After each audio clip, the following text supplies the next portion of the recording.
Halo semuanya, bersama saya Amar Adi Putra. Di sini saya akan menjelaskan mengenai pengantar audit. Dan apa itu audit? Sebelum kita lanjut, jangan lupa subscribe ya.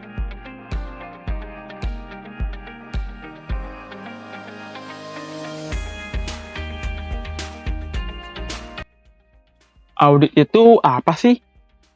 Audit memiliki pengertian ialah proses sistematis untuk memperoleh dan mengevaluasi bukti secara objektif mengenai asersi tentang tindakan dan peristiwa ekonomi untuk memastikan tingkat kesesuaian antara asersi ini dan kriteria yang ditetapkan dan mengkomunikasikannya hasilnya kepada pengguna yang berkepentingan dalam American Accounting Association. Lalu, apa sih yang membedakan antara akuntansi dan audit itu? Akuntansi ini merupakan proses pencatatan, pengelompokan, dan pengisaran kejadian-kejadian ekonomi dalam bentuk yang teratur dan logis, dengan tujuan menyajikan informasi keuangan yang dibutuhkan untuk pengambilan keputusan. Sedangkan audit merupakan proses pengumpulan dan pengevaluasian bahan bukti tentang informasi yang dapat diukur mengenai suatu entitas ekonomi yang dilakukan seorang yang kompeten dan independen untuk dapat menentukan dan melaporkan kesesuaian informasi yang dimaksud dengan kriteria yang telah ditetapkan. Nah, yang membedakan selain ini ialah akuntansi ini merupakan proses pencatatan dari transaksi ke laporan.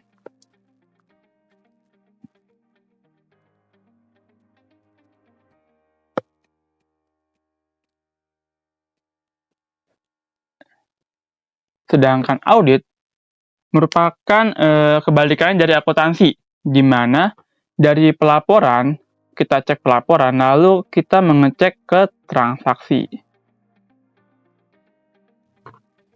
Simpelnya seperti itu. Di mana kalau dalam audit ini, kayak mengecek laporan gitu, ini laporan sesuai dengan standar belum? Sudah mencerminkan transaksinya belum? Laporannya mana? Buktinya mana? Seperti itu. Maka akuntansi ini berfungsi menjadikan informasi kuantitatif untuk pengambilan keputusan. Sedangkan dalam audit, aturan akuntansi seperti SHK menjadi kriteria untuk membandingkan kesesuaian informasi tersebut. Lalu kita ke perikatan asuransi. Apa sih perikatan asuransi? Perikatan asuransi merupakan jasa akuntan publik yang bertujuan untuk memberikan keyakinan bagi pengguna atas hasil evaluasi atau pengukuran informasi keuangan dan non-keuangan berdasarkan suatu kriteria. Sedangkan jasa atestasi atau attestation service adalah jenis jasa assurance di mana KAP atau kantor akuntan publik mengeluarkan laporan tentang reliabilitas suatu asersi yang disiapkan pihak lain.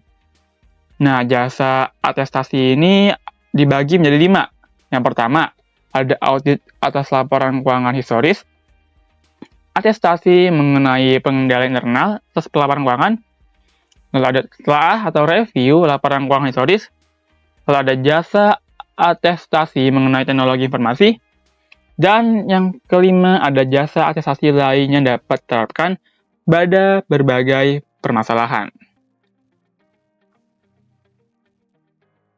Nah, ada 5 elemen dalam perikatan asuransi. Yang pertama ada hubungan 3 pihak. Nah, pihaknya itu apa aja? Yang pertama ada praktisi atau auditor yang akan mengecek dari laporan keuangan itu tersebut. Lalu ada pihak yang tanggung jawab atau penyusunnya yang biasanya disusun oleh manajemen. Dan yang ketiga ada pengguna, yaitu masyarakat. Lalu elemen yang kedua ialah hal pokok atau subject matter, di mana hal pokok ini merupakan biasanya misalkan laporan keuangan,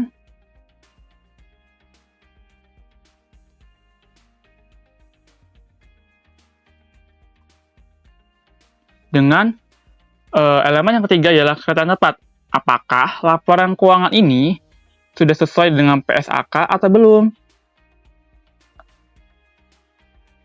Lalu, elemen keempat merupakan bukti yang cukup dan tepat, di mana apakah laporan keuangan ini sudah sesuai belum dengan PSAK. Kalau sudah, maka kriterianya tepat dan buktinya pun juga tepat. Dengan laporan elemen yang kelima, laporan asuransi yang tertulis, yaitu merupakan laporan audit independen atau LAI.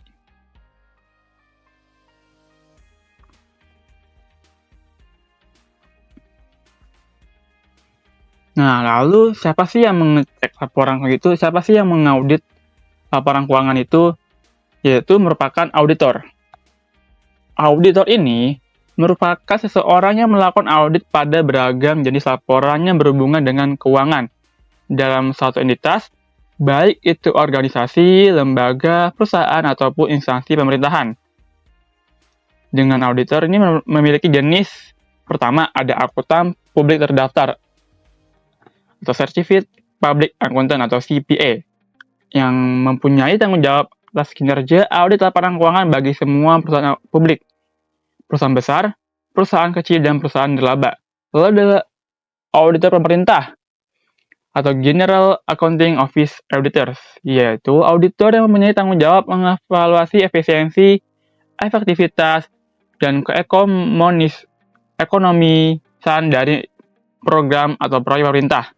Contohnya nih, ada BPK, Badan Pemeriksa Keuangan, ada BPKP, dan ada Ijen atau Inspektorat Jenderal. Lalu ada auditor pajak, Internal Revenue Agency, yaitu auditor yang bertanggung jawab melaksanakan pemeriksaan atas tercapainya penerimaan negara dari sektor perpajakan dan penegakan hukum dalam pelaksanaan perpajakan. Contohnya ada KPP, Karikpa dari Direktorat Jenderal Pajak. Lalu ada auditor internal atau internal auditor, yaitu auditor yang bekerja di satu perusahaan untuk melaksanakan audit bagi kepentingan manajemen perusahaan. Contohnya yaitu ialah unit SPI. Atau biasanya ada inspektorat ya, dalam instansi pemerintahan.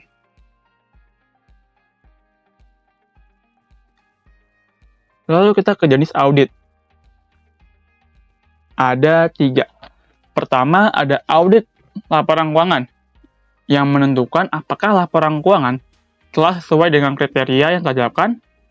Yang kedua ada audit operasional, di mana audit untuk mengevaluasi efisiensi dan efektivitas produk, prosedur operasi, dan metode-metode bagian dari sebuah organisasi. Yang ketiga ada audit ketaatan, yaitu untuk menentukan apakah pihak yang diaudit telah mengikuti prosedur, aturan-aturan, atau perundang-undangan khusus yang diatur oleh otoritas yang lebih tinggi. Nah, sekarang pada audit atas laporan keuangan, di mana sistematik prosesnya menggunakan standar profesional akuntan publik. Lalu dilakukan oleh orang yang independen dan kompeten pada akuntan publik atau kantor akuntan publik atau KAP. Lalu diakumulasikan dan evaluasi dengan menggunakan teknik-teknik audit dengan bukti audit pada bukti transaksi dan bukti lainnya yang mendukung. Dengan asersi, menggunakan asersi manajemen atas laporan keuangan, dan kriteria yang ditetapkan, menggunakan kerangka pelaporan berlaku seperti PSAK dan lain sebagainya. Dan reportnya merupakan opini atas kewajaran penyajian laporan keuangan.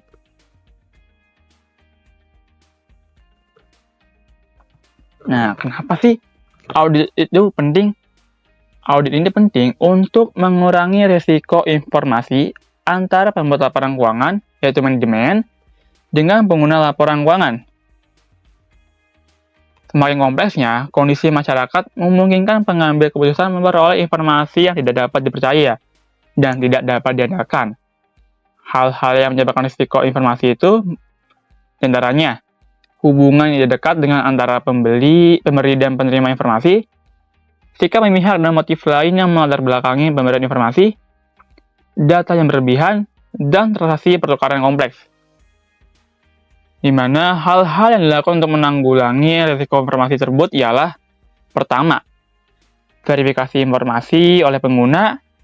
Yang kedua, ada risiko tanggung bersama antara pengguna dan pembuat. Dan yang ketiga ialah audit atas laporan keuangan.